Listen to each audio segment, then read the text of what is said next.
مولاي صل وسلم دائما ابدا على حبيبك خير الخلق كلهم۔ حضرت عبداللہ بن عمر رضی اللہ تعالیٰ عنہ فرماتے ہیں کہ حضور صلی اللہ علیہ وسلم حرمت سے پہلے سونے کی انگوٹھی پہنتے تھے، پھر حرمت کا حکم آنے پر آپ صلی اللہ علیہ وسلم نے اسے پھینک دیا اور فرمایا کہ میں اب اسے کبھی نہیں پہنوں گا، اور لوگوں نے بھی اپنی انگوٹھیاں پھینک دی۔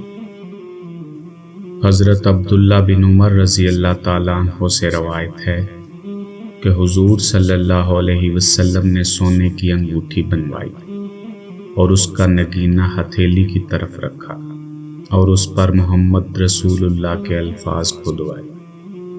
پھر دوسرے لوگوں نے بھی اسی طرح کی انگوٹھیاں بنوا لی۔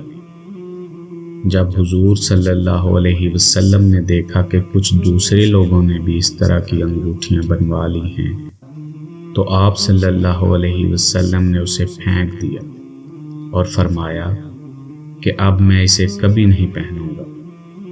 پھر آپ صلی اللہ علیہ وسلم نے چاندی کی انگوٹھی بنوائی اور دوسرے لوگوں نے بھی چاندی کی انگوٹھیاں بنوا لی۔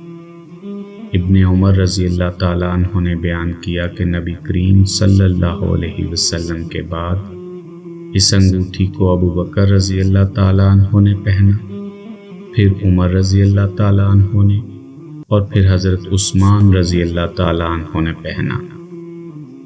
آخر عثمان رضی اللہ تعالیٰ عنہ کے عہد خلافت میں وہ انگوٹھی حریث کے کنویں میں گر گئی۔